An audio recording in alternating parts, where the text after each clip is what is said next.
Alrighty, this is episode 2 of Let's Talk Flicks.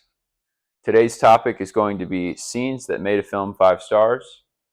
We're in a new environment, testing it out. We are. Thank you, Bobbit. You're welcome. We're changing up the backdrop a little bit, seeing how we like it. So it might be a little bit more interesting for the viewer.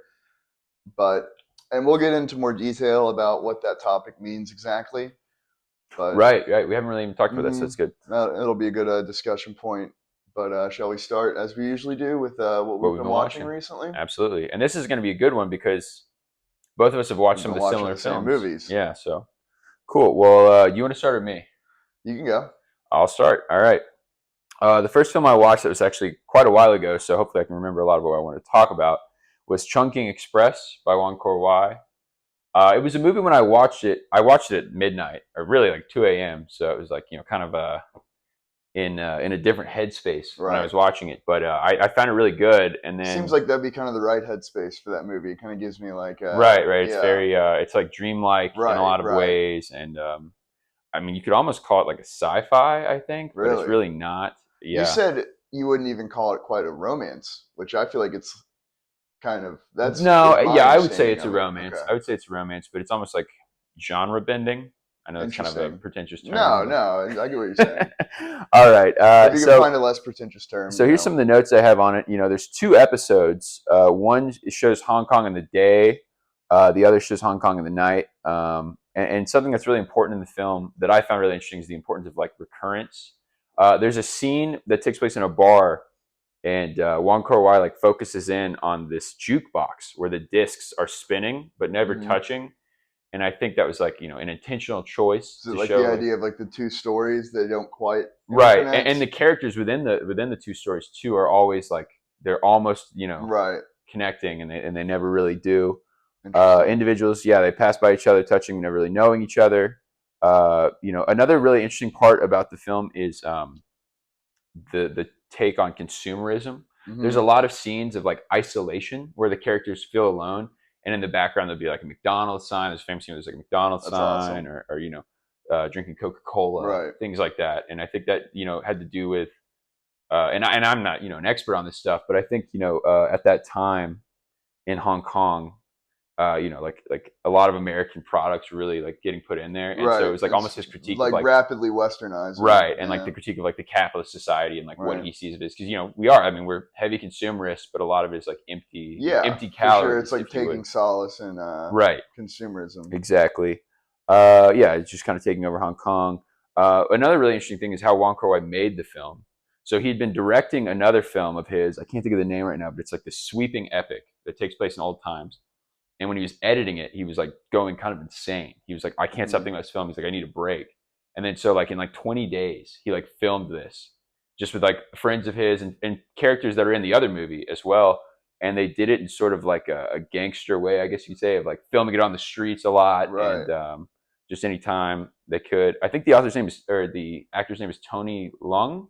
Yeah, from Hardboiled and Infernal Affairs. And, and he's in The Mood for Love. The Mood for Love. Wong Kar-wai, yeah. Correct. And he talked about in the second story, he plays a cop. And they were saying that it's like illegal to play a cop, so they had to be like, you have to wear like a trench coat, like, and when they were shooting, look around, and then like take it off and film, which is really cool. Another thing to note is like Quentin Tarantino. I know he can be kind of divisive to film buffs, but he actually was like really monumental in like bringing this film into like the Western world. Well, like, I was going to say, I think that's the one with the famous or like the notorious DVD.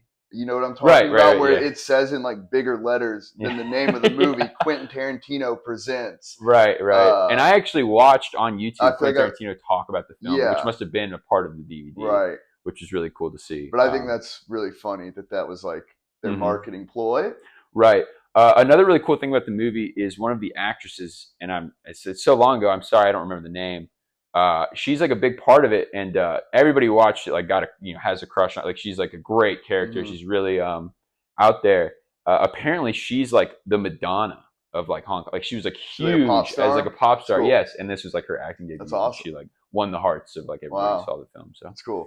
Very cool film. I would definitely recommend watching it. Yeah, no, it's been one on my watch list for a while. And I must say, and this is more on me than the film, when I watched it, I was like, oh yeah, it was cool, kind of interesting. And then like watching about the film, maybe be like, oh, this is like a masterpiece. It's I think movies like that are interesting that like doesn't maybe hit you hard at the time, but you keep thinking about right. You don't make the connection at first, and then you learn more about it. And you're like, oh, this is like every choice was like very like intended. You know what I mean? Is that the first Wong Kar-wai you've seen? No, I've seen In the Mood for Love. Okay. And another interesting thing is, so it was 2 episodes of Hong Kong. It was originally supposed to be 3, and I think the third one is Fallen Angels, which became that's the only one I've seen. Right. Okay. So that's really cool. I'd like to watch that. It's a cool movie. Yeah. He's great. He's kind of I think for both of us, kind of we haven't seen much of what he does, but he's so like highly lauded. Yeah, Blind Spot, exactly. So. Certainly. I'm going to look forward to watching more of his films. Yeah, definitely. I need to watch both of those. I can't recall Fallen Angels like that well. I just remember like kind of the poster, like that's like a really awesome, like iconic motorcycle. Scene where he's in the motorcycle in the tunnel. But I really couldn't tell you. Yeah, I'd like to watch it like soon because I want to see if I can make the connections between like the messaging of these 2 stories and that one. I think it came a little bit later though. It did. It's like 1997 maybe. Right. Yeah. Cool. All right. So what are you watching? Well, I watched Sunshine, the Danny Boyle movie, with Cillian Murphy, like Chris Evans. It's a zombie film. Correct? No, I always get that that's confused. 28 Days Later, but same director. Boyle, yes. Same director, also same actor. They are on a spaceship, like trying to save the sun, and it's bold. What to go to a producer and be like, this is the movie I want to make. And it's like watching it too, it reminds me so much of Alien, and then like I found out later that it is like deeply inspired by Alien, but it's not a horror movie necessarily. Okay. But it's an interesting sci-fi too, because it is the idea of it is very like hard sci-fi, but it's not really hard sci-fi. Like they're never throwing around, it's not like 2001, right? Right. That's, it's, so it's kind of an interesting in between where it is kind of, Danny Boyle is kind of like, you could say he's a little bit more of like an auteurist, like popcorn mainstream. That's what I was going to say, because you mentioned 2001, and it's like Sunshine to me, with already you listed about it. It seems to me like it would be kind of like a big box office, like Hollywood film, right? I think it was a big failure at the time, or it was just not. I can imagine seen, because it's definitely like a movie that I had heard about, like kind of in like I don't want to say like a cult status, because it is like kind of a mainstream movie. Like I mean, you've heard of it. I've heard of it, but that's what I mean. But nobody really talks about it. No. But then like the people I have heard talk about it, like sing its praises. Yeah, and it is a really good movie. It's pretty fantastic. Starring 2 Oscar winners before they won Oscars. Michelle Yeoh and Cillian Murphy, so that's kind of interesting. Okay. What else to say about it? I mean, it's just kind of like everybody dies off under different circumstances, and it's a lot about humanity and like the idea of like sacrifice for like the greater good, I suppose. But I really like Danny Boyle. I love Train Spotting, 28 Days Later. Like I said, I don't know how else to describe it besides he is a mainstream director. I mean, it's Slumdog Millionaire too. Wow, yeah. What an interesting career. Because I knew him, of course, for 28 Days Later. Right, but like he is kind of like an auteurist in a sense, like Train Spotting. That's I was just like, did he make Train Spotting? Yeah, I love Train Spotting. Yeah. He also made Yesterday. If you remember that movie a few years ago, where like the Beatles never existed, he made that too. So another bold one. Yeah, he has interesting filmography. He also made, I don't think you've seen it, but it's one I want to watch too. Shallow Grave. Right. I would love to watch that. Yeah, that's his first movie. With Ewan McGregor. Because they come up together, I suppose you could say. Very cool. But it's a fantastic film. I'd recommend it to anyone. So this next one, I think we both have watched. Is that the next on your list as well? Sweet Hereafter? I didn't have a list set out, but yeah. We can talk about that. So both of us are huge fans of Exotica. Like Exotica was brilliant, in my opinion. I thought it was an incredible film. Subverts your expectations again. Subverts your expectations, and it's like it subverts your expectations in the best way because it turns out to like it's a very dark It's almost movie. like a tale of redemption. Right. But then like kind of the twist at the end is that it's like sad. Mm-hmm. If that makes any sense. Yeah, because totally. it is like characters who come off one way, right, and you end up almost like empathizing with them and rooting for them. Like I don't want to say it's like a reverse twist, but it is kind of like a reversal of like the norm. Exactly. It really reminds me kind of in the same sense of In a Lonely Place, the Nicholas Ray movie, because that has a big twist at the end where it turns out things are not as dark as they seem. Yeah, and that's kind of like the big refreshing, really refreshing. It is because so many films are so pessimistic, right? Which, to be fair, I like. And we're going to talk about one in a little bit. That it's surprising that like I was such a big fan of it taking that turn where it does turn out to be like pretty how would you say, like empathetic maybe, where you don't think it's going in that direction, you know. And it's funny. I knew we would do this. We watched The Sweet Hereafter, but we're going to spend more time talking about Exotica because we love it so much more. So The Sweet Hereafter, it won Grand Prix at Cannes, I believe. I think so. It's based on a book, and it's based on a real tragedy that did happen, but very loosely. Yeah. It's dark. It's very sad. dark. Like, Ian Holm as the star. Yeah, that's interesting. He's good. I think the problem is, and I think a lot of film lovers have this issue where you see a film by a director that blows you away, as Exotica did, and then this has higher praise. So you're like, oh, if he did that, how is this gonna? Certainly, like, and I found it underwhelming. Yeah, I mean, certainly in the past, like that's his most acclaimed movie, right? I feel like Exotica is like growing in stature now, especially exactly. I would almost say now it's probably overpassing it, but it is a well-known movie, especially Canadian too. I feel like that's one of the more well-known Canadian. And The Sweet Hereafter is extremely Canadian. The shots of the landscape are absolutely beautiful. It's a well made film. It's well acted, certainly. It's interesting the use of the Pied Piper tale.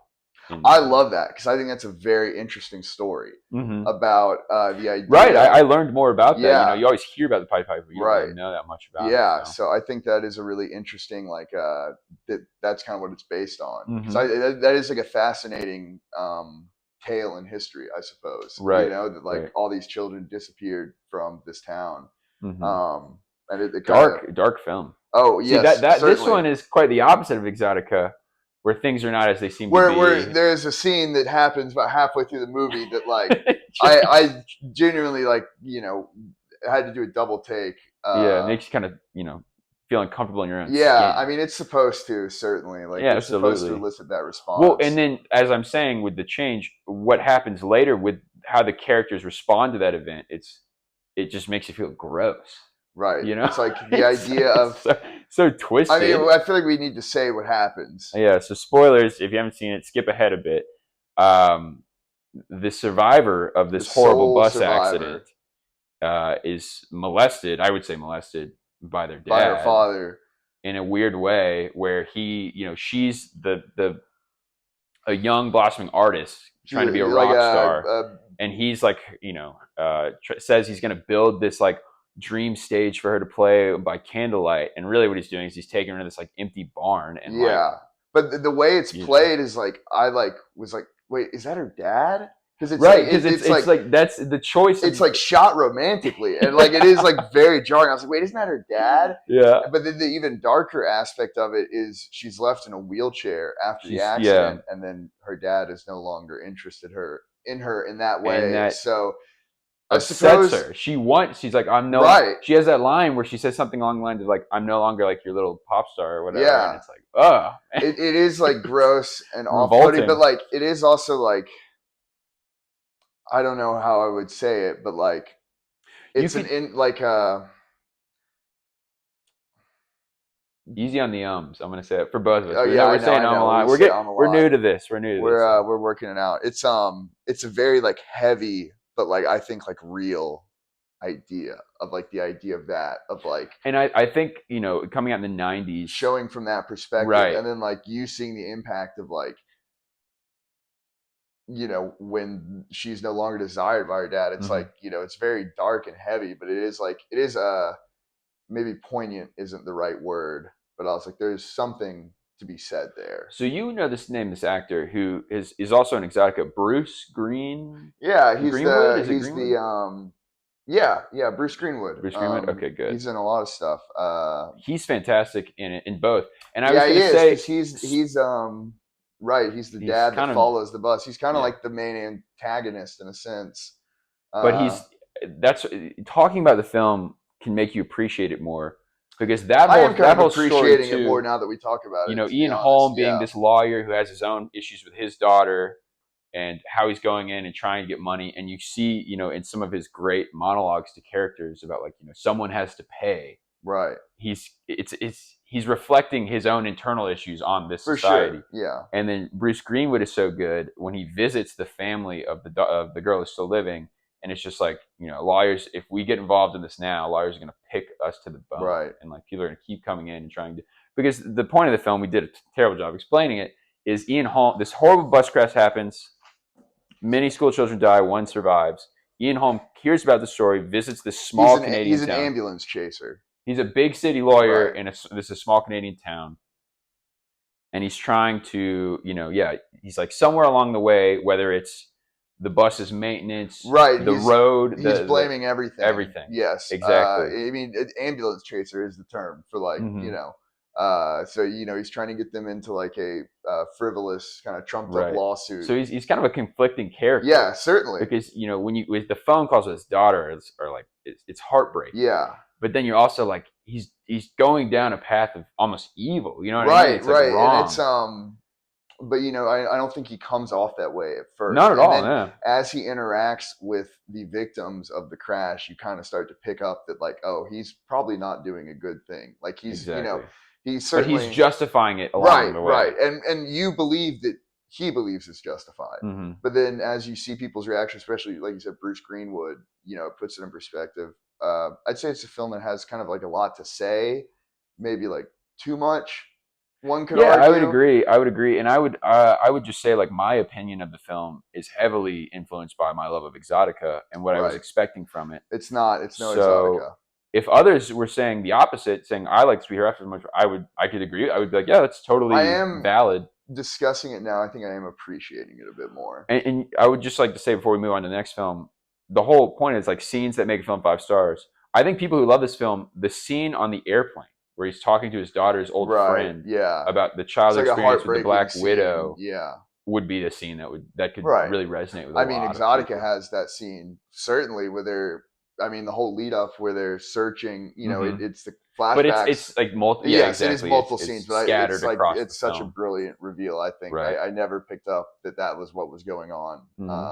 So see, I like this more. We should try and watch more of the same movies. Yeah, we should. I think it helps. You know, I mean, this is the whole reason we wanted to chit chat about this. Is you know, dive deeper and what we're watching. So should we move on to the next one? Yeah. Poor Things. Poor Things.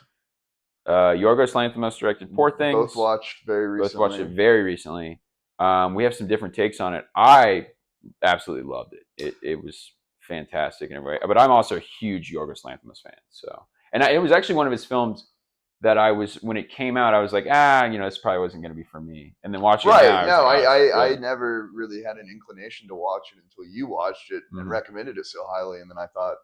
And we have another friend of ours who did not like it at all. So that was, you know, what sparked the conversation. He can't handle uncomfortable subject matter in film. There's the entirety plenty of uncomfortable. Yeah. But yeah, share your take on it, and I'll. So I wish I had written down more of what my take was, because it was a film that I watched late at night again, and it kept me up after watching it because I was so enamored by what I had seen.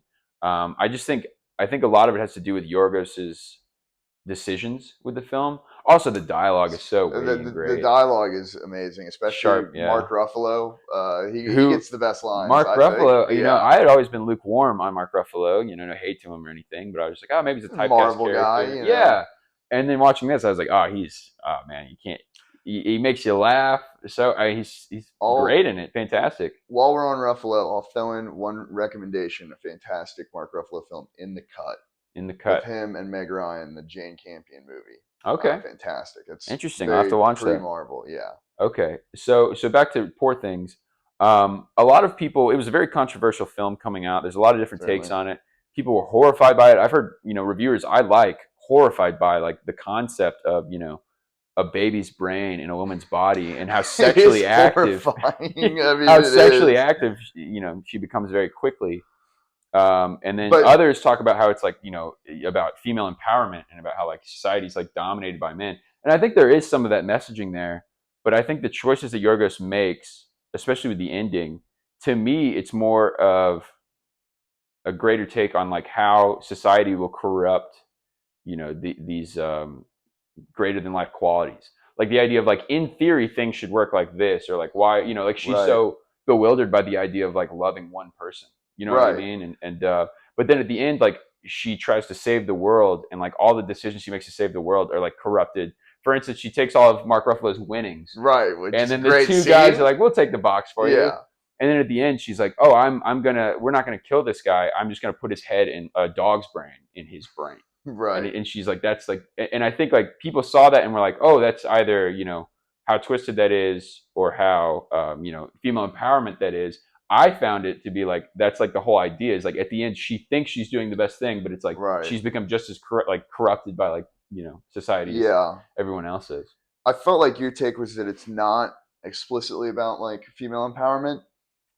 And I agree with you to a sense, but I also like think it's not about that at the same time, because it is at its core, it's the story of kind of the trials and tribulations that like a woman has to go through in her life. Absolutely. From this unique perspective of someone that has no social understanding of that these things are to be expected, right? Because she has no, she has no background. She has no like social understanding of how society treats women and what happens to them throughout life. So like you're saying, she makes all these decisions, and is bewildered at like the outcomes or the and is bewildered at like what she other polite society like use them as. Exactly. So I don't want to say that like the movie is about that, but there is something to be said about that, certainly. Like, and so I was going to bring this up too. It was based on a book by, I believe, a Scottish author, and the endings are different. And I think what I've read, I have not read the book. Someone was talking online about how the ending of the book, there's a whole epilogue that's written by the female character, because the book is like a fairy tale written by the man she eventually marries. You know what I'm talking about? The doctor's assistant. The other scientist, And the epilogue is like her writing to her child, basically being like, this is all wrong. Like, it's like all written by his, so like we're talking about the female empowerment, like it's like she's controlled. Not only is she controlled in the sense of like, she's forced in the world by these doctors, the previous body, I guess her mother would say like, kill herself because she was being controlled by her husband so harshly. And then her story is written by her, you know what I mean? Like she can't even control like how she's viewed in society or like, by her children.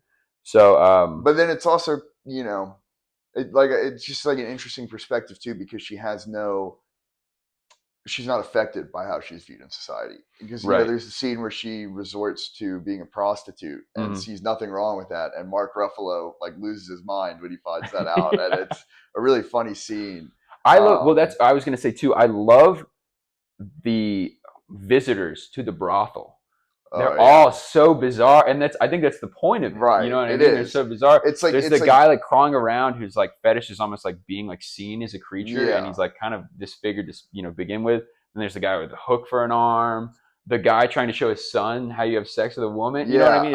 It's every choice in that, and that might be in the book, but that's what I mean. Where I love like the decisions made, because it's like it's very demeaning, but she doesn't realize that it's like.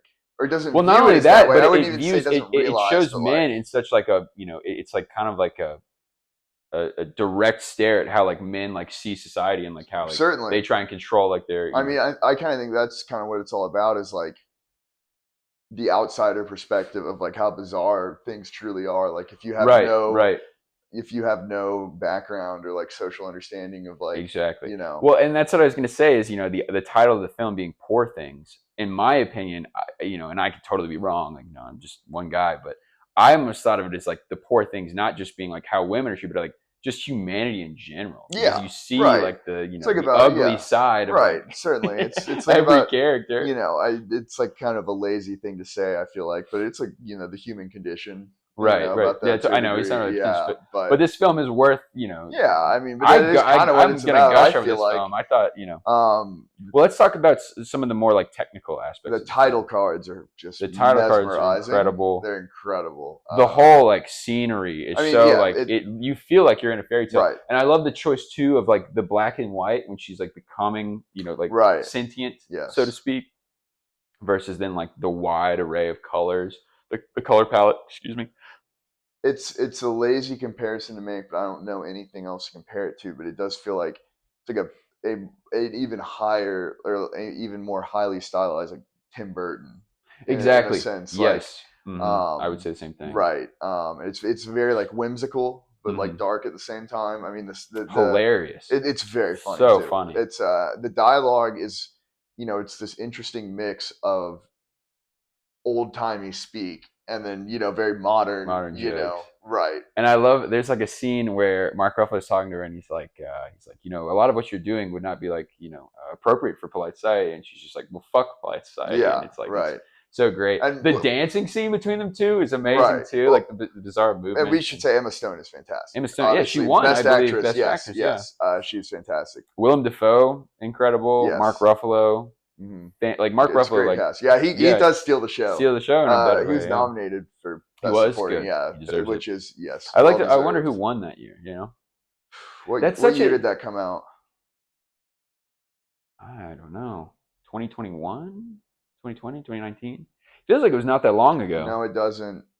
Huh. Oh well. I don't know. That's should have taken better notes. Yeah, maybe we should have researched that. But I would suggest if anybody does watch this, definitely check out Poor Things. I'd love to hear people's takes. But you might not like it.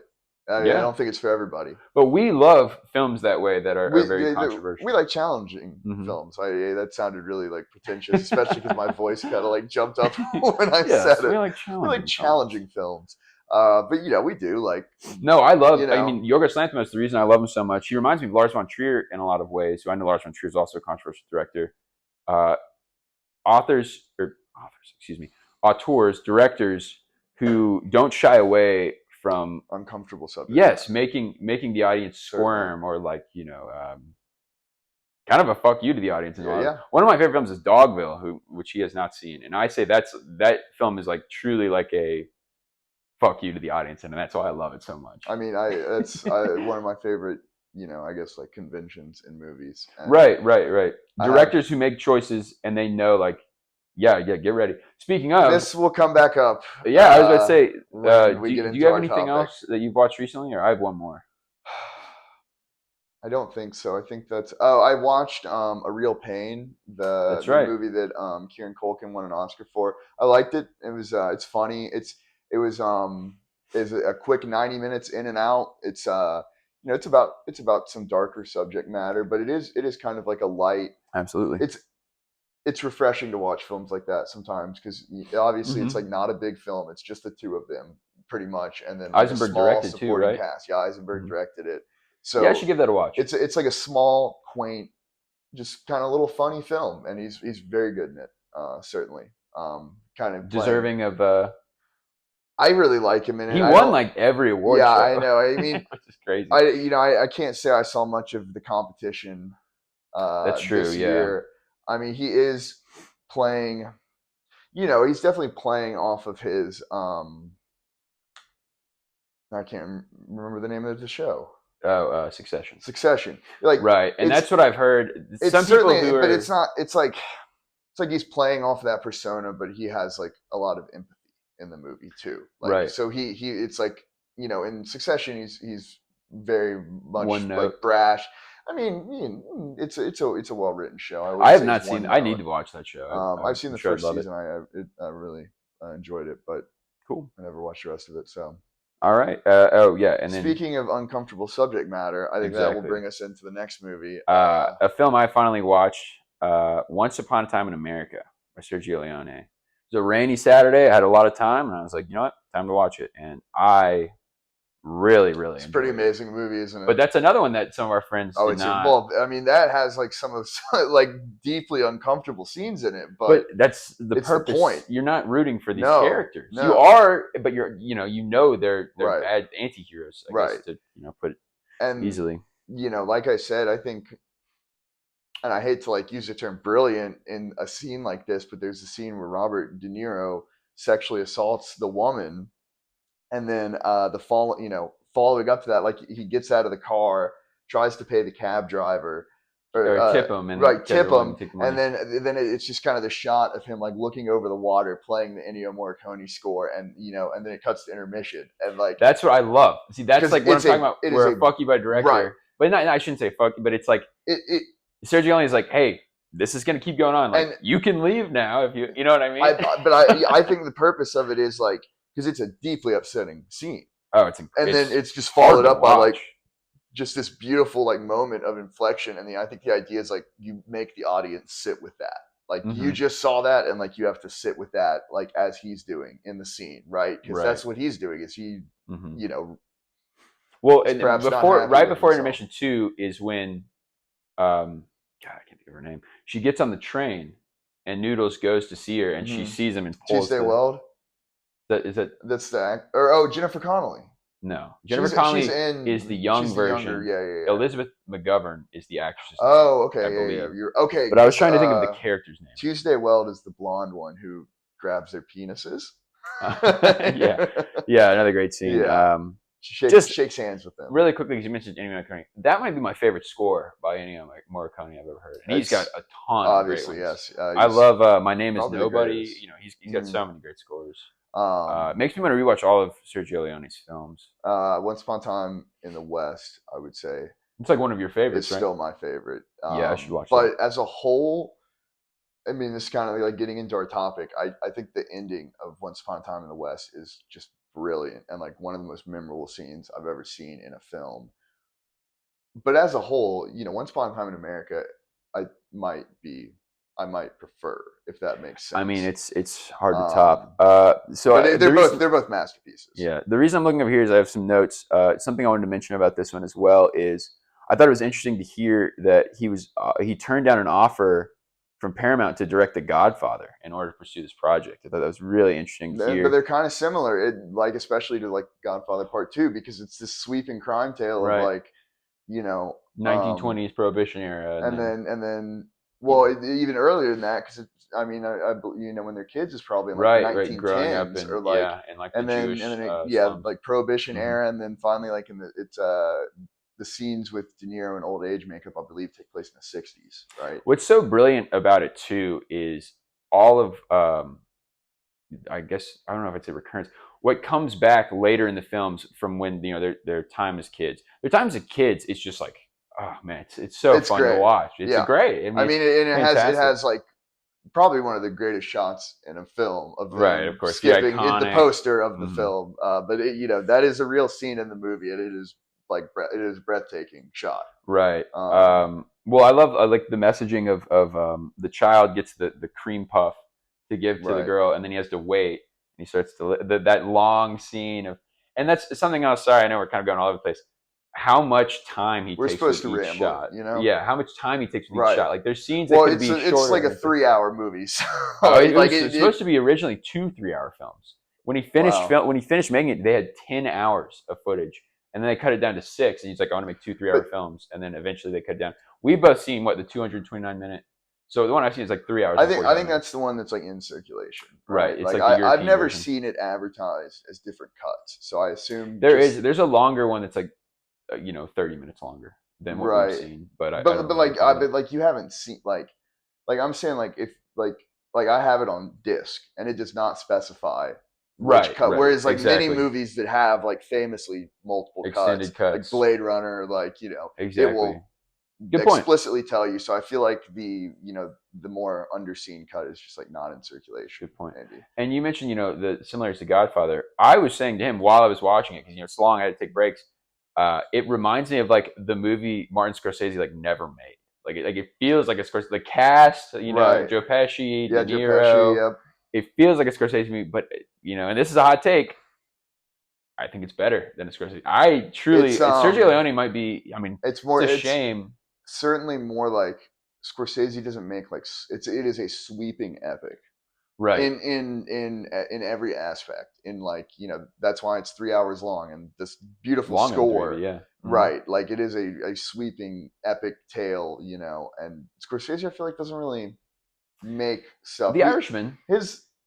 That would be. I feel like that's a really. I haven't seen The Irishman. I feel like that's really a commonly made comparison. Yeah, especially because De Niro is in old age makeup, right? Yeah, or no, yeah, these opposite. He's in the young, right digital effects, which looks insane. His ears in it look insane. I've seen the scene where he beats up the guy, and it's very clearly like 75-year-old Robert De Niro, like not moving to. But I would say in general, Scorsese's movies are kind of more contained, right? Like they're not as like.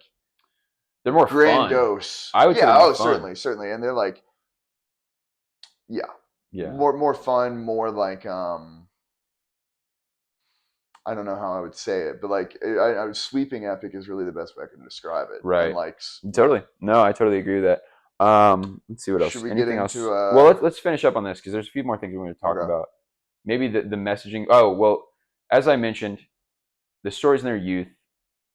They have this great invention of the salt attached to the barrels that they have to throw in the river. They come up, Noodles hugs Max. They go in the water. He can't find Max. Max disappears, and he's already back up on the boat, which is kind of pressing to like what happens later. Right. It's foreshadowing, perhaps. Exactly. But then the ending is so ambiguous because he's back in the opium den, smoking, and a lot of people like to believe that all of the future events that happen when he's old never happen. Right. I don't know if I want to believe that necessarily. I don't know if I want to believe that either. And speaking of Scorsese, it kind of sounds like the ending of Taxi Driver, where you can believe, like the actual, the ending part of him, where he has like the. No, I'm talking about the part where like after that, where he is like, Jodie Foster's parents are writing him the letter, and he's like back in the taxi, and he picks up Sybil Shepherd. Because it's it's like the complete one. He's become a hero for what he did, and like I feel like, and I think my opinion on that has changed over the years and continuously does. But some people believe that is not real. I would almost go as far as to believe that's not real because it is so jarring. Because he's not a hero. Like that's kind of the whole point of the movie, and so but I don't. Yeah, I go back and forth on what I think that good point means. Well, I also love too, and this is, the title of the film is Once Upon a Time in America, and at the end, Max is James Woods, who's great the whole movie. Fantastic. Sleazy. A sleazy performance. Yeah. Not as sleazy as Casino, right? Oh no! Oh God! Yeah, but he had to dig really deep to pull those characteristics out. Right. He disappears behind the garbage truck, but you don't see his body in there. And I love the scene of, the red lights of the garbage truck fading away, and then these, white lights coming back, and it looks like a prohibitionary party with people driving. And sort of the messaging of Once Upon a Time in America, where it's like, this is bound to happen again. So the cycle keeps repeating. Right. Exactly. And I thought that was brilliant. It is really brilliant movie. Well made. Well, all right. Certainly. I guess let's get into the topic of today. Certainly. So scenes that make a movie 5 stars. Yeah. And I don't know if I would even. The idea, I think, behind it is, I feel like there's certain movies we all watch that maybe we don't latch on to in particular, or we think, hey, that was okay, but it will have one scene, maybe more than a scene, maybe a little less, but something in it that is just you think is so utterly brilliant, it changes your whole opinion. It elevates the whole. It elevates the movie as a whole, and you can. And I think there's many fantastic movies that have fantastic scenes that do this, but I think the idea is more like these are wonderful scenes that we can also recognize. Yes, dog is visible. I don't know. Is he visible? Is she? No, she probably isn't. But, I think it's also the idea of like, you can recognize that like these scenes enhance the movie to a further degree. And like, I think it's a lot of like, and this is like a very opinionated topic. Well, now you can certainly see her. Hello. We're chatting, pup. Sorry, what was I saying? So, well, I'll go on my distracted.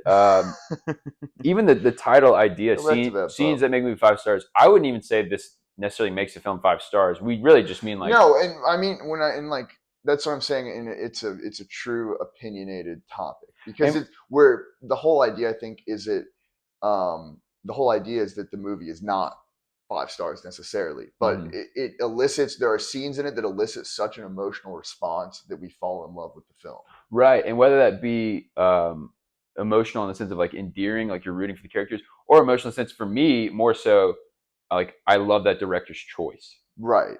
And also, we're using the term scene very loosely. Yes, yeah. I mean, you'll see what we get into.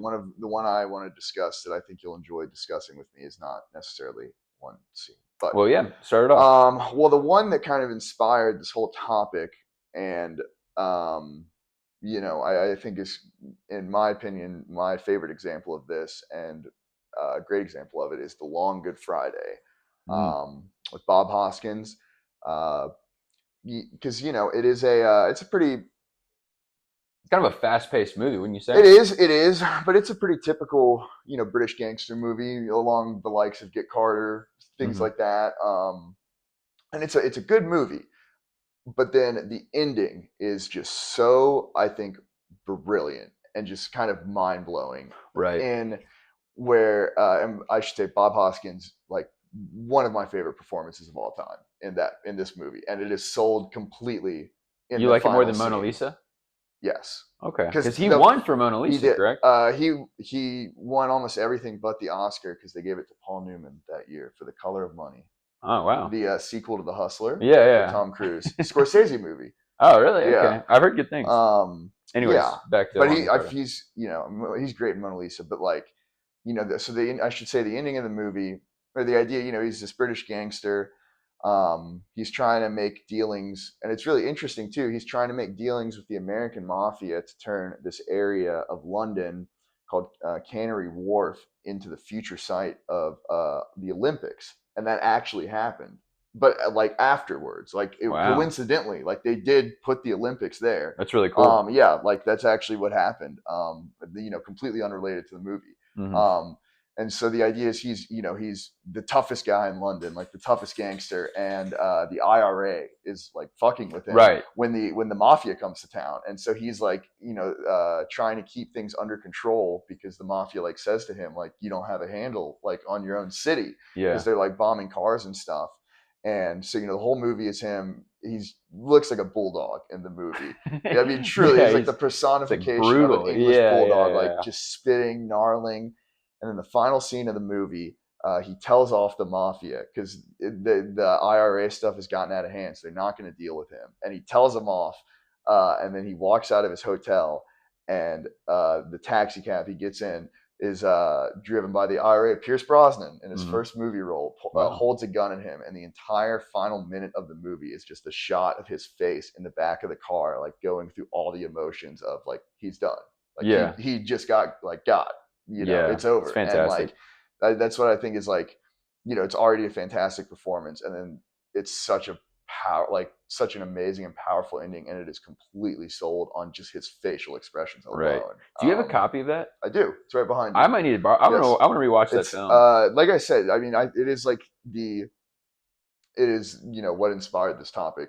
In itself. Yeah. Because don't get me wrong, like it is a great movie and there are good scenes in it, but the ending just takes it just so far beyond what it was before that I like that a lot. Easily one of if not my favorite endings to a movie ever. Okay. All right, well I'll start with my first one. And this, we'll see, this is just my opinion. The film Sonatine by Takeshi Kitano. Right. Great actor and director, and I guess he was beat Takeshi in Tokyo. He's like a comedian. I was going to say, he's a late comedian too, right? Game shows. But this film is great all the way through, and this is one where it's like totally my opinion. There's a scene in the film where the characters are waiting. They have to wait for time for this, I believe, a delivery. It's been a long time since I've seen the film, but this really stood out to me. There's a montage of waiting, and when you think about a scene of waiting, there's so many ways you could do it. You could do the boring way of like, seeing a clock pass, or just like little bits of time. And instead, there's like, it reminds me of like a 2000s like screensaver. In the way of like, they're playing this game. It's like almost Rock'em Sock'em. There's like a little table, and they're like hitting the ground, and the little paper things will jump towards each other and back.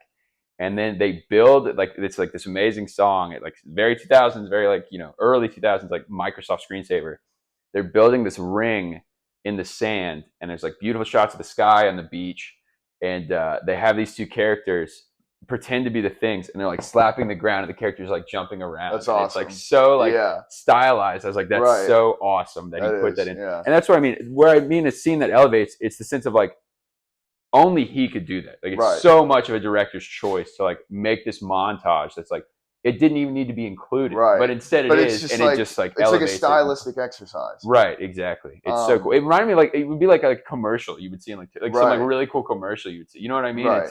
Yeah. So that I don't have much to say about it, but I just I wonder if anybody if is watching this, if they've seen the film, if they felt the same way I did about that. It truly sounds like a style exercise. When I told you and our other friend to watch it, I was like, because of that scene, I was like, you guys would love. It's just because it does. It totally elevates the movie to me. Well, still a great film.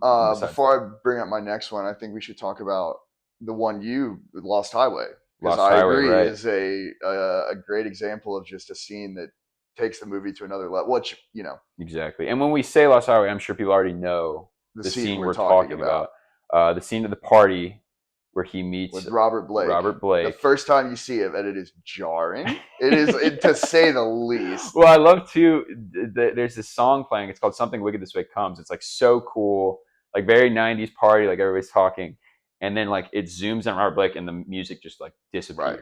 And he's almost, I've heard it described as like kabuki makeup. Yeah, like, literally. Yeah, quite literally. And he no eyebrows. He shaves his eyebrows. And then he tells Bill Pullman to call his house, and he's on the other end of the phone. Right, it's so Lynch. It's incredibly. It is like one of the most like Lynch scenes, I would say. Yeah, I mean, Lynch is such an interesting director because everybody has their personal favorite. I think if you were going to say, well, we would even disagree about this. We could do a whole episode on Lynch and all the movies because you love Fire Walk with Me. I would say like Lost Highway is my favorite by far. Blue Velvet might be his. Really? Okay, I was gonna say Blue Velvet might be his best. Fire Walk with Me has recently gotten up there as right. I mean, I love Mulholland Drive, obviously. But Mulholland Drive is brilliant. While we're on Lost Highway, I was gonna bring up another scene that you would call it a scene that I absolutely love, and that is the scene where Bill Pullman and Patricia Arquette like have sex, like initiate sex with her, and it's like slow moving, and it's like you hear his breathing. And when he finishes, she just pats him on the back, and it's like, and it plays like that like violin screech horror music, and it's like such a good way of like, it's kind of indicative of like what's happening in the film, where it's like you are in this character's head, right? Like everything you're seeing is from this character's perspective, and it's like it's such a good of like a personal horror. Yeah, like it's it's not a horror scene in the sense of like traditional horror, but it is like horror to the main. Yeah, like compared to the scene we're talking about with Robert Blake, like it's it's and you know what's funny is there's almost like a through line of everything we're talking about, because it is like it reminds me of what we're talking about Poor Things, where it's like the film is about like defeated masculinity in a way. Like Bill Pullman is like a defeated man, right? And he chooses to remember everything else as like this cool young. Kills his wife for cheating on him and being in Portos with Robert Loggia, like, and he did. So he's so defeated he disassociates with himself. It's like a fugue state, right. And we should say it's an amazing movie. There's a bunch. I mean, it's a fantastic movie, but like those scenes in particular, just like knock your socks off. Take the cake. Especially that first one. Anytime I see an advertisement, like say it's like Mubi or like Criterion Channel, post on Instagram being like, "Oh, Lost Highway," they always use that scene. Yeah, I mean it's like a brilliant scene. When you think of that movie, you think of that. And it's like that's like such a terrifying idea. Yeah, of like great. He calls his house and it's him on the line. Only Lynch, man. Lynch is truly R.I.P. to a legend. Yeah, I would say we're saying it's like one of the most Lynch scenes ever. I would say that and the scene with Dean Stockwell in Blue Velvet when he sings the Roy Orbison song. Those are like the two most quintessential like David Lynch scenes, I feel like. In terms of like his style and like, because one is like, I mean, they're both like horror. Well, what about? I mean, now we're just talking about Lynch, but that's fine. That's why we're going on. What about? I mean, this is the other scene that everybody always talks about. I mean, the scene in the diner in Mulholland Drive. Oh well, yeah. I mean, that's like quintessential scene. Lynch too. Yeah, I mean, there's a lot. I would probably say the Blue Velvet scene to me that is like quintessential because it's weird. It's so bizarre. It's scary, but like not like overtly scary, like, you know Right. what I mean? But like, it's terrifying. Like, you have no idea what's going on, and it's bizarre, and it's just like, and if it's playing like 50s music. We'll do another episode about can go actors that killed it in their roles, and I mean Dennis Hopper in Blue Velvet will be talking. Yeah, I mean, that's like, it's iconic. Just so good. He's like so over the top, you have to laugh. Like, but fuck anything that moves. It's terrifying. So good. He's awesome. The scene where he like, I mean, all right, we could get into a whole. We'll save it for another day. I mean, we could just get into a whole thing on like acting in Lynch movies, because I feel like he's like one of the like. There's not a lot of like auteurs on his level that like are not only known for their style, but like have like some of the greatest performances. Like Naomi Watts, Cheryl Lee and Ray Wise and Firewalk with Me, I would say. Willem Dafoe and Wild at Heart. It's right? Like crazy. Well, Willem Dafoe just in general. Yeah. Willem Dafoe in Poor Things is incredible. I mean, Bill Pullman. And Patricia Arquette. Both fantastic in Lost Highway. And Loja. Yeah, we're big Loja heads over here. Yeah, we are. All right, well, what's next on your list? So I've done 2. We're big on big. So this one kind of, I would say this one bends the rules a bit in the sense of, I think kind of a lot of things about this movie are brilliant, but, and this is like breaking the rules, but I really want to talk about this movie with you. It's a movie we've talked about a lot, and I know you love this as well. And it's not even a scene, but To Live and Die in LA. Oh, man. I think the last 15 minutes, beginning with when William Peterson gets his head blown off of the shotgun, are just like, takes the movie to a completely different level that like makes it just so unique and so incredible. Yeah. I mean, I could agree with that. Just imagine like, and we're talking about fuck you to the audience. Exactly. The hero of the movie response. The hero of the movie dies the most brutal and undignified death you can imagine, and there's still 15 minutes left in the movie. It's still going on. Yeah, and exactly. That's a good point. I think it's like I love so many things about that movie. But I think easily one of both of our favorites, and like for sure. There's so many. The car chase, the scene where he's chasing John Turturro through the airport. Like, there's so many amazing scenes, but the idea that William Friedkin does that at the end, I think, is just like makes it like truly like something special. And it's funny. Our first episode, if it gets released, if we can get the corrupted file or whatever, is about comfort films. I'm shocked we didn't talk about that as a comfort film. I know that should be. That's legitimately like a top 10 movie for me. Yeah, me too. Me too. On my Letterboxd top 4, I had that on there forever. And did we not talk about The Swimmer either in the comfort films episode? No, I don't think so. I would say The Swimmer's a comfort film. We have too many. We have too many to talk about. We could do part 1s, part 2s. Right. We might even do a part 2 of this scenes. I think it's ripe for discussion. Really quickly, back to Live and Die in LA. That's so funny you chose. I can agree 100%. I think you had a very good justification. That completely, like, it's an amazing crime thriller. It's on par with The French Connection leading up that, and then the decision to do that in a movie, I think is so it's so shocking. And it's so just unexpected.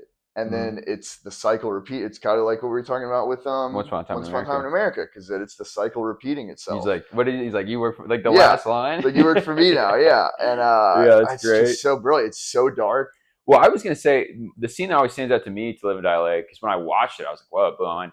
Is when it plays Dance Hall Days, and William Peterson goes and visits what you think is like his girlfriend at like you realize like she like hates it. Yeah. You know what I mean? I mean, it's great. It's a movie about like a sad loser, and like I just feel like it's like an amazing, like, William Friedkin's like, you're not supposed to like this guy. Well, like, here, like, he's gonna die, and like it's just crazy. Like, it goes against everything that they say about, like, you should never like have your hero of a movie die like that. Like, it is so undignified. It's so sudden too. It's in an instant. He just his face is just blown off by a shotgun. Yeah, good point. And it's just so startling. And then there's 15 minutes of the movie left, and I think that's such a brilliant, like, that's like the most brilliant part of that movie for me. Yeah, and it's funny, we just talked about Lynch. Friedkin too just recently passed away. Yes, and it's funny because he's a director who, I mean, Lynch is different because I was going to say Lost Highway doesn't get talked about as much as Mulholland Drive, Blue Velvet, but I mean, it's still pretty popular. But Live and Die in LA. I mean, think about when you think of Friedkin, it's like, French Connection, Exorcist, obviously, Sorcerer. I was gonna say. So my opinion on that is like, I think for a long time, Sorcerer was like his big cult movie, right? And then a little bit like a one level deeper was To Live and Die in L.A. But now I think Sorcerer is like fully like a classic. No, Sorcerer like, it is like surpassed. Didn't Criterion Collection just like they're gonna release all like I think Sorcerer like, and this is just like the vibe I get from being on the internet and stuff, but like I feel like it has like surpassed cult status at this point. Absolutely. Like it is just like a bona fide classic. And then To Live and Die in LA has kind of taken that slot because now it's like everybody has seen Sorcerer, and it's like, well, have you seen To Live and Die in LA? Well, because when I talked to my dad about Friedkin, that was the first thing he was like, "Oh, Sorcerer, you got it." I mean, it's an incredible and movie. It's great. I got to see it at the Belcourt, like in the full movie theater experience. Now I loved it. But To Live and Die in LA is like. It is what I love. It is. It's so unabashedly 80s. It is acidic. Like it is like it is a movie that has like hate in its heart in like the best way possible. Like, and we're talking about Willem Dafoe, man. Willem Dafoe. Oh yeah, Willem Dafoe. Yeah, of course. He's so good in it. When he grabs his crotch and says, "This is my package." My package. Yeah. But genuinely, like, I think movies like that are like come from such a place of like the world is hell, like can come off very like edgy or like right like, over the top, like a little almost like a parody of itself, and or you'd be like, we get it, but like To Live in LA I think like is about that, like it is like. But see, that's so funny you're saying this, because that's what I'm kind of to agree with you. I don't even get, when I watched it, I just was like, that was, I mean, this is such a stupid take, but it's like, I was like, that's fucking because awesome. you're just mesmerized by like it's an amazing movie with like some dude Wang Chung's soundtrack too. I mean, because so good. It's not. But then you think about the movie itself, you're like, oh, like it is like the cycle, because you remember at the beginning of the movie, William Peterson's partner gets like shot with a shotgun when he's digging through a dumpster, and then same thing happens to him, and then his partner takes on his persona, and it's like I really think it is one of those movies about like the world is hell, and like it's just a darkly. Great. I'm glad you brought that one up. I love that film so much. And okay, I know we discussed it a lot. Sorry, I know this is no, please, improper etiquette, but I'm gonna check. Refer to your notes. And then the last couple of these here, I'm trying not to cross my legs here. Apologies for the. We're still getting the hang of this. This is not really a scene either, but I talked to you about this before, and this is a really bizarre film. Louis Buñuel. Yeah. Louis Buñuel's Discreet Charm of the Bourgeoisie. There's just a moment. The whole film. It's a classic. It's like a classic. It's like a movie without a plot. Yeah. You know what I mean? That's kind of very dreamlike. I watched it. There's a similar how I felt about Poor Things. I remember watching it and just being like floored, and like it, like my brain was going like a mile a minute. I was just like so into it. But that the one moment that always stands out to me is the dinner scene where they all sit down, the curtains open, and there's like an audience watching them, and they all panic and they can't like remember their lines. And I don't even really have much to talk about it, but that's like a heightening moment to me. I don't think I was as captivated by it as you were, which is, I think a lot of people are. Like it is like a very, but I think my favorite part about it is just the idea that they're like aimlessly wandering, like the and then like something will happen. You're like, how do you go from this? And then someone just wake up from a dream. Right. Yes. Like it is a one of a kind film, certainly. There's like, what even would you call it? Like a genre? It's like it's very meta, kind of like, I guess. But you know what I mean? Like there's like scenes that are like where he's like shooting somebody out of a window. It is like the textbook. Like I feel like that is like the go-to definition of like a surrealist movie. That's good. Okay, so this is cool. Because Buñuel had like the Dali connection too. Right. I guess like the father of surrealism. Moonshine Andalou and okay, so it's funny we're saying that's like the textbook definition of surrealist. Can I just say my next one really quickly? Of course. Because my next one I would say is the textbook definition of French New Wave, and that is Breathless. I mean, that is like, and Breathless is like.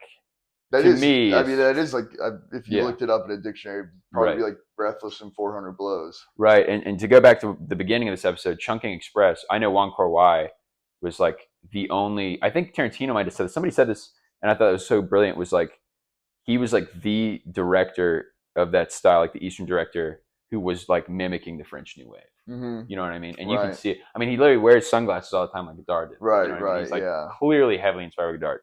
But anyways, with Breathless, there's a scene where I just want to, on that point, and I think it's really interesting. Like, what French New Wave has inspired. Like its Oh, influence absolutely. is like very far reaching and like I know you would almost say like the predecessors have made a big like its impact. What the predecessors have done with the inspiration of French Wave now might even be like more like it's like created so much more of a lasting. yeah. I don't think predecessor would be the Oh, sorry. predating. No, I'm just I'm Yeah. So what would be the clarifying term I'm trying to think of the then? descendants of I don't know Right. or Right. like Right. I don't know what the term would be, but Mm-hmm. yeah, like the people that the more modern that Right. are Right. It's a inspired rainy by it. Sunday, folks. Where We're trying here. the brains aren't churning Yeah. too good today, but So back to the scene. There's an interview with what's considered to be like this famous author, and it's really cool because it's Jean-Pierre Melville who directed right, Army Le of Samurai. Shadows, Le Samurai, Le Cercle Rouge. I love Melville. He's fantastic. I guess he's not really a French New Wave director, though, is he? I would I don't think say he's considered in. like French crime. Yeah, he's not really because he is kind of like a more old Mm-hmm. school feeling Right, guy. right, right. I mean, I think Truffaut and Godard are like the two mm-hmm. major ones, Exactly. certainly. Would you say Celine and Julie Godot? Yes. Is that French New Wave or is that Yeah, that's almost surrealism? Wouldn't you say? it's like a mixture of both. Who directed that? Do you remember? What's his name? Is it Jacques Rivette? Yes, Okay, Jacques Rivette. Yes, cool. I mean it kind of is. I think. Yeah, that's fascinating. In We a could do a whole. sense. Maybe we should do a whole episode on surrealism. Yeah, Honestly, I mean, um, well, I don't know though. Would you to get call it? off? I would call it surrealism. Oh, it's extremely surreal. Yeah, Yeah, I mean, I was gonna say, like, another topic that I want to discuss is like inspirations of our favorite movies, and I think me and you both could talk about like so many different films that are inspirations from Mulholland Drive. Yeah, That absolutely. Three Women, Mm-hmm. obviously Persona, like Persona, yeah. I don't know. That's like a whole subgenre. That's very off topic, but like No, that's that's fine. That's it's a whole doing, subgenre onto itself. mm-hmm. That like I feel like we got into and like watched kind of like all the the predecessors for sure. to. And then shout out to Letterboxd. I know other people use IMDb, but Letterboxd has been like instrumental in being like, oh, if I like this is what would be, right. Or I like this actor, or I like this director, and getting to see what's next. Sorry, I have to check my notes on this one. No, you're good. So anyways, and it's been a long time since I've seen Breathless, and Breathless is just a fantastic film all the way through. The score is fantastic. It's beautiful. It's like romantic. Movie. Yeah, it's incredibly famous.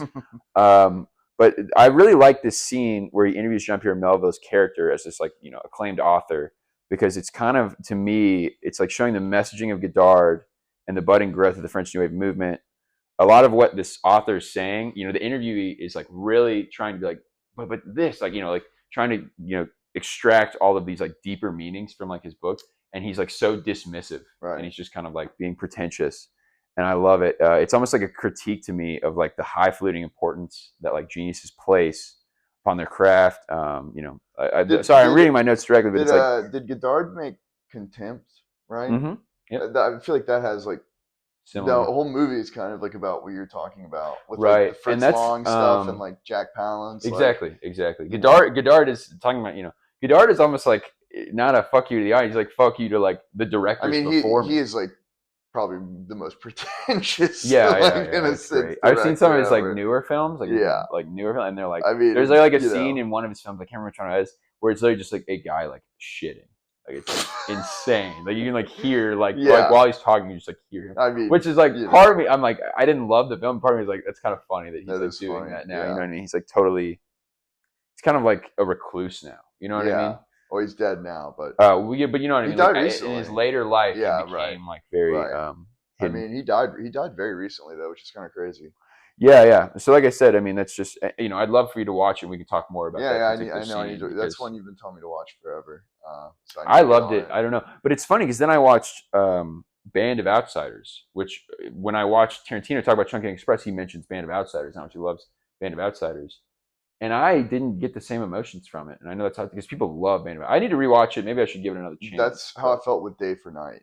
Really? I feel like that's like, I mean, obviously like 400 Blows is probably the most famous Truffaut, or like Shoot the Piano Player, but I feel like Day for Night is the one I watched because it felt like the one that people were like, this is like the one. And you were just kind of like, I appreciated it, but I didn't say I like it wasn't like a personal. It. No, I mean, it's about movies, so it is, it's a good movie, but cool. I need to watch I think Shoot the Piano Player is like pretty high on my watch list. And we'll see if I like it. I don't know if I like French New Wave, to be honest. So, I know. I'm interested. We should do a deeper dive on that as well. Yeah. Okay. That's a whole bag of worms. I know it is. Yeah. It is. And I'm sure if this, garners any audience, people are going to have a lot to say about that. People are very, tell us. They have very, very strong convictions. Right. On French New Wave. Right. Some people think he's like the best filmmaker. Like people think Godard is like. But I think people also think he's like pretentious bullshit. Like exactly. I can't. I don't think that. I haven't seen enough. I know it's funny. It's funny to have such a controversial topic, and we're both kind of like, I'm kind of in the middle. I don't think. I think we're just like. I'll say I'm just like parroting things I've read online because I'm not well versed enough in his work to like truly give an opinion. But I find it interesting the differing sides of like his legacy. Watch Breathless. Truffaut, I feel like doesn't have that as much. Truffaut is like a little bit more universally. Well, because I think also Truffaut wasn't as much of like Godard himself is like an enigma. Yes. You know what I mean? Like he is like he was saying things to be controversial. Yes, he wanted to be heard. Truffaut was more of like a chill dude, I guess. I think we all love, and this is Close Encounters, a hot take too, but it's almost funny of like there's like scenes of this. I think like South Park even did a parody of this where it's like Godard to me is somebody who like is really loud, but his whole like message is like don't look at me, like don't what I mean? But it's like what you're doing is what I mean, drawing attention to yourself. Right. And I could be totally wrong on that. I need to watch more, so I shouldn't probably even say. But I mean, that's kind of the vibe. It's just my initial, yeah. All right, what's next for you?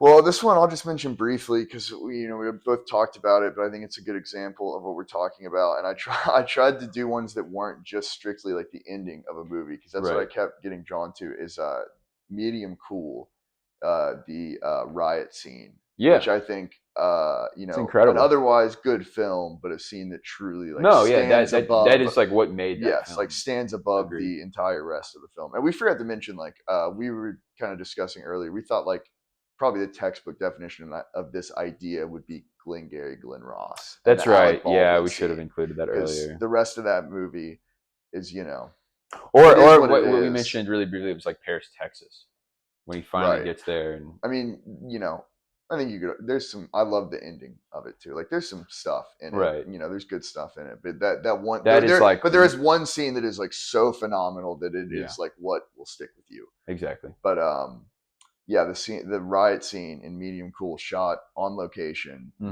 actually Robert Forster as an actor, but out there with a camera, like in the middle of all this, and it is such a unique, I don't know, scene idea. Like it does stand above kind of the rest of the movie. Like, I got to stop using the word bold so much, but a lot of what we're talking about is. I mean, for lack of a better word, bold. Like it was a daring attempt, and it's one of those where it's like you could see it either going really well or really poorly, and I think Medium Cool pulls it off well. But then one, I think, I have a bit more to discuss about. But like I said, I was trying to avoid just like, I felt like I kept, thinking about this topic, being drawn to endings of films that I thought really elevated the rest of the movie, which is not necessarily the intention, but I guess it's kind of easier for like a good ending to kind of elevate a movie, it wraps up nicely. Right. Or not nicely. Exactly. In the case of most of the ones I've mentioned. And this one included McCabe and Miss Miller. I think I can speak for both of us. We were both big Altman fans. Huge Altman fan. Yes, I love him. And I think the thing with McCabe and Miss Miller is I frequently cite it as one of my favorites of his. I mean, it is one of his, beloved movies. So. But I put it on the same tier as Nashville and Three Women and The Long Goodbye. And I think the movie itself throughout its entire runtime is not on the same level as like Nashville, for example, which is probably his best movie, right? That's his masterpiece. I think, I think that's, you're Three Women. I'm hardcore Three Women. Nashville is just such a, but Nashville is, and I mean, that has an amazing ending too. Right. I mean, and we're, I don't know if you want to disclose. We live in Nashville. We live in Nashville. So I grew up here. So, but, I think McCabe and Miss Miller, what I find interesting about it is I throughout the runtime of the movie, I don't think it's like on the same level as those movies, but I just love the ending of it so much where Warren Beatty gets shot and he's dying in the snow. And then it's Julie Christie like Once Upon a Time in America, Mhm. she's in the opium Opium den, den. and it plays that. I should have looked up what song it plays, but and it like zooms in on like her iris, and it like Right. and just like the shot of like Warren Beatty, like he gets shot and he's like freezing to death in the snow. Like it's such a poignant ending. Right. Yeah. To Yeah. like, that's the best way I could describe it. It's very poignant and it's sad. And Good. it is a dark ending. And this is anybody who's seen it's gonna know this, but I think it's kind of cool how, when they're building the set, they're building the town throughout the movie, and he had. I mean, that's amazing too. So, but he had like the people behind the scenes, like the people who are actually jobs to build the set, just like wear the clothes all the time. Right. So it's like while you're watching it, I mean, kind of we're talking about meme cool, like an interesting take. It's like while you're watching it, they're actually like doing their job. Right. But, like, you're watching you're watching them build the set of the movie, right? But like you don't. You just think of it as like, oh yeah, it's. But I mean, it does add an amazing sense of realism. Certainly, Altman is I mean, Altman is maybe one of the greatest American directors. I feel like we should talk about the ending of Nashville too. Yeah. I mean, I guess you're not as big on that as. No, I loved Nashville. I mean, don't get me wrong. I like. I love The Long Goodbye. The Long Goodbye. The Long Goodbye is like a great movie as a whole, but I feel like there's not scenes that like come to mind immediately when I think of The Long Goodbye. Right. I can agree. 3 women. Well, is it Sterling Hayden? Is that okay, that's true. Sterling yes, Hayden, he's amazing. Great, yes, I mean. Elliot Gould is fantastic. Yes, that's the one I saw the longest ago. I mean, that was the first one. I think we watched and then you haven't seen Shortcuts. No, I've not seen Shortcuts. Okay, because I liked Shortcuts, but I have a hard take with it because I loved what it was based. Like Raymond Carver is like one of my favorite authors. Like his short stories are incredible. I've told you, like, if you want to get really read, like Raymond Carver's easy to read. Like stories are 10 pages, but they're like poignant. Yeah, like, to say the least. And I thought it was really interesting. I told you that. Maybe we talked about this in the first episode even. When Paul Thomas Anderson won awards for Magnolia, he like shook Robert Altman's hand and was like, Robert Altman was like, "Congrats on Magnolia," and he was like, "I literally just like stole Shortcuts." Yeah, I mean, Paul Thomas Anderson is the hugest, very like heavily inspired by Altman. We're missing the term. What's the protege?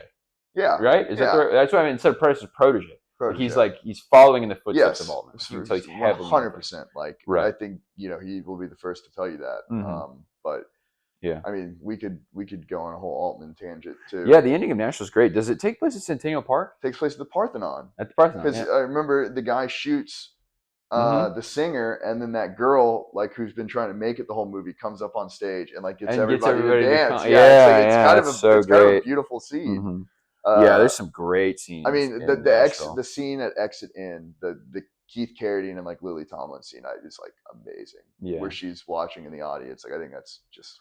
And my dad always brings us up to the scene where what we're talking about, that actress is trying to sing and everybody's like, take your clothes off, like no, that's a different actress, but like but it's a dark scene. That's also really like right. I always remember she, like, that stuffs scene. her bra, like it's a greasy. Dark. It is, but fantastic movie. All right, do we have any more? I think that about does it for me. We've been talking for a little bit. So. Yeah, we've been talking for a long time. Let me just check my notes. I think I have one more, maybe, but I don't even know if I want to talk about it. Oh, yeah, I have one more, but it's hard to talk about because I've seen it so long ago. Sulliver's Travels, which is a very, very good movie. Not seen it. I know, and I almost don't want to bring it up because, I mean, like we're talking about, it's like it's brought back around in the end. But I guess if I'm going to talk about it loosely, and I'm sorry for anybody who loves that movie, it's been so long since I've seen it. He's kind of a well-to-do guy, like some Hollywood, big guy, and he kind of loses everything. And there's a scene where he's in a homeless shelter. Oh yeah, he's like a movie producer, and he's like really like pessimistic about society, and he's just like, who gives a shit anyway? But then he goes to this homeless shelter, and he's like eating soup with them, and they're watching these like almost like Looney Tunes cartoons, and it's like the scene of all these like homeless people like laughing so hard, and it's just such awesome. But it's I don't even know if I'd say it's like scenes because it's like it's almost like the point of the movie, right? You know what I mean? Because then he thinks about that at the end, and then I wrote down the quote here. This is like the last line of the movie. He says, "There's a lot to be said for making people laugh.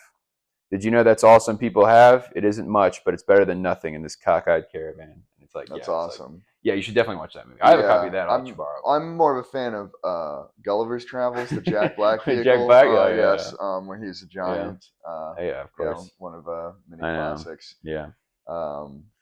Yeah, I'm excited for the Minecraft movie. Right. Yes. I am Steve. Oh my God, what that'll be.